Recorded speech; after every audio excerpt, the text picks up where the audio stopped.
Shalom saudara yang dikasihi oleh Tuhan. Bagaimana kabarnya di hari ini? Kasih karunia dan damai sejahtera dalam persekutuan dengan Roh Kudus menyertai kehidupan kita semua.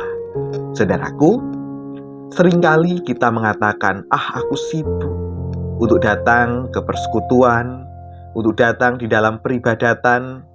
Kita merasa bahwa kita tidak memiliki waktu.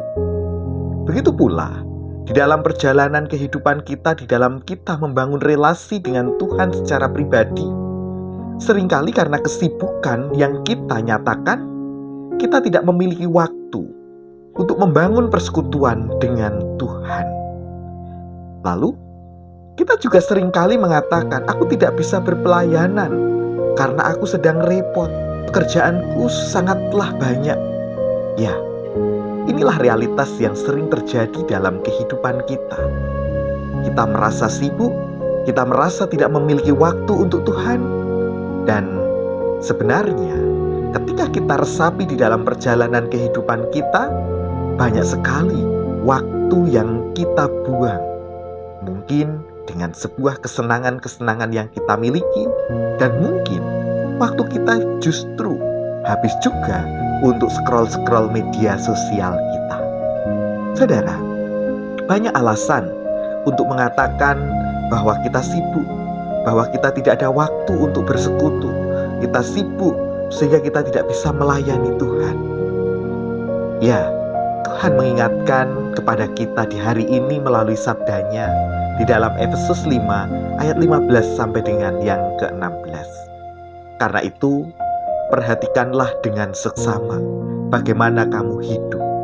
Janganlah seperti orang bebal, tetapi seperti orang arif. Dan pergunakanlah waktu yang ada, karena hari-hari ini adalah jahat.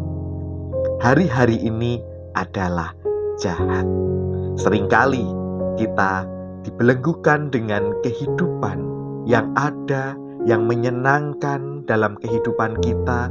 Bahkan kita dihadapkan dengan pemahaman bahwa kita harus memenuhi setiap apa yang menjadi tugas kehidupan kita di dunia ini, dan bahkan kita melupakan persekutuan dengan Tuhan. Karena melayani itu sangat merepotkan, karena kita tidak memiliki waktu. Namun pada hakikatnya seringkali kita pun juga membuang-buang waktu untuk kesenangan diri kita. Saat ini kita diingatkan untuk menjadi orang yang arif, bukan orang yang bebal.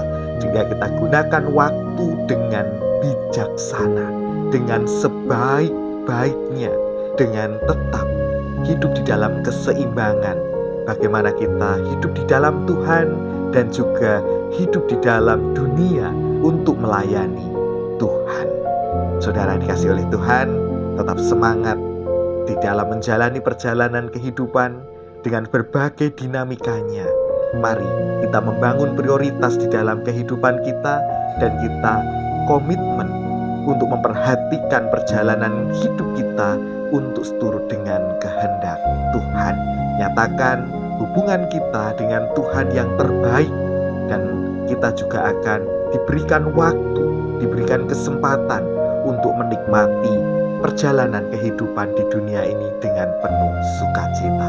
Semangat di dalam Tuhan, tetap layani Tuhan dimanapun berada, tetap bangun persekutuan dengan Tuhan kapanpun dan dimanapun berada, dan Tuhan Yesus memberkati saudara. Amin.